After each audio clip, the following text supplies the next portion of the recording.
గుడిలో దొంగతనం జరిగింది అంటే హుండీ మాయమైందనుకుంటాం, లేదా అమ్మవారి పట్టుచీరో స్వామివారి నగలో మాయమయ్యాయి అనుకుంటాం, లేదా దేవతామూర్తుల బంగారు వెండి విగ్రహాలు ఆభరణాలు ఎత్తుకెళ్లే వాళ్ళు దొంగలు. కానీ తూర్పు గోదావరి జిల్లా రామచంద్రాపురంలో మాత్రం ఏకంగా నందీశ్వరుణ్ణే మాయం చేయడం కలకలం సృష్టిస్తోంది. ఏకంగా గుడిలో నుంచి నంది విగ్రహాన్ని ఎత్తుకెళ్లడం రామచంద్రాపురంలో ఇప్పుడు సంచలనం కలిగిస్తుంది. 3 అడుగుల విగ్రహాన్ని ఈజీగానే తీయచ్చు అనుకుంటే పొరపాటే. ఎందుకంటే 3 అడుగుల వెడల్పు 3 అడుగుల పొడవు ఉన్న నంది విగ్రహం సుమారు టన్ను బరువు ఉంటుంది. ఆ విగ్రహాన్ని చాలా ఈజీగా దోసుకెళ్లారు దొంగలు. అయితే నంది విగ్రహాన్ని ఎందుకు చోరీ చేశారన్న విషయం మాత్రం ఎవరికి అంతుపట్టడం లేదు. కొందరు నంది ప్రతిష్ఠ సమయంలో వేసే నవరత్నాల కోసం చోరీ చేసి ఉంటారని అంటుంటే, మరికొందరు ప్రత్యేక పూజల కోసం చోరీ చేసి ఉంటారని అనుమానం వ్యక్తం చేస్తున్నారు.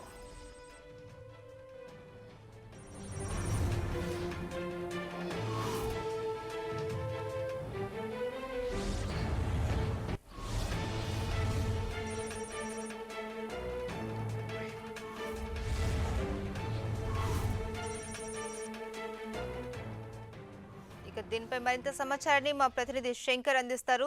శంకర్, నంది విగ్రహం చోరీ డీటెయిల్స్ ఏంటి? నంది విగ్రహం చోరీ వ్యవహారం తీవ్ర కలకలం రేపుతుంది.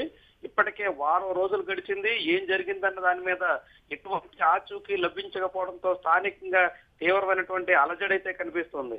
నంది విగ్రహం చోరీకి గురైనటువంటి నేపథ్యంలో ఎటువంటి ఇబ్బందులు ముంచుకొస్తాయని అందరిలో కూడా ఒక రకమైనటువంటి ఆందోళన అయితే కనిపిస్తుంది.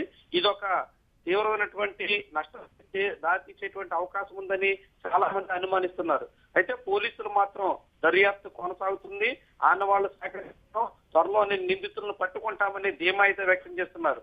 ఇప్పటికే ఇలాంటి ఘటనలు చుట్టుపక్కల చాలా ప్రాంతాల్లో జరిగాయని, పాత నేరస్తులను కూడా ఇప్పటికే విచారించి వాళ్ళ నుంచి సమాచారం కూడా సేకరిస్తున్నామని పోలీసులు చెప్తున్నారు. అయితే ఇట్లాంటి నంది విగ్రహాల చోరీ మాత్రం నంది విగ్రహాలు ప్రతిష్ఠించినప్పుడు అందులో వజ్రాలు వైడూర్యాలు దాచి ఉంటారనే అంశంతోనే జరుగుతుంటాయనేటువంటి అభిప్రాయం చాలా మందిలో వినిపిస్తుంది. పోలీసులు కూడా అదే కోణంలో సాగిస్తున్నారు. ఇట్లాంటి విగ్రహాన్ని చోరీ చేయడం అంత సులువు కాదు కాబట్టి తరలించడానికి భారీ వాహనాన్నే వాడి ఉంటారు. అయితే ఆ వాహనం ఎక్కడి నుంచి వచ్చింది, ఎటువైపు వెళ్ళింది అనే దాని మీద సంబంధించినటువంటి సీసీ ఫుటేజ్ ని సేకరించేటువంటి పనిలో అయితే అధికార యంత్రాంగం ఉంది. అయితే అగస్తేశ్వర ఆలయంలో జరిగినటువంటి ఈ చోరీ ఘటనా స్థలంలో ఎటువంటి సీసీ కెమెరాలు ఏర్పాటు చేయకపోవడం, ఆలయ ప్రాంగణంలో దేవాదాయ శాఖ అధికారులు పూర్తి స్థాయిలో రక్షణ ఏర్పాటు చేస్తున్నప్పటికీ అటువంటి చర్యలు తీసుకోకపోవడం పట్ల కూడా చాలా మంది అనుమానాలు వ్యక్తం చేస్తున్నారు.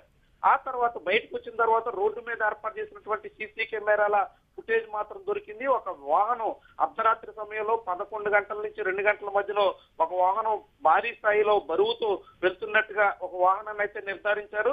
అది ఎటువైపు వెళ్ళింది, ఎంత దూరంలో వెళ్ళింది, ఎక్కడి వరకు వెళ్ళింది అనేటువంటి పూర్తి స్థాయి సమాచారం లభించకపోవడంతో పోలీసులు విచారణ అయితే కొనసాగిస్తున్నారు. మరొకవైపు మాత్రం నంది విగ్రహం చోరీకి గురవడం అందరిలో ఆశ్చర్యమే కాకుండా ఆందోళనకైతే గురి చేస్తున్న పరిస్థితి కనిపిస్తుంది.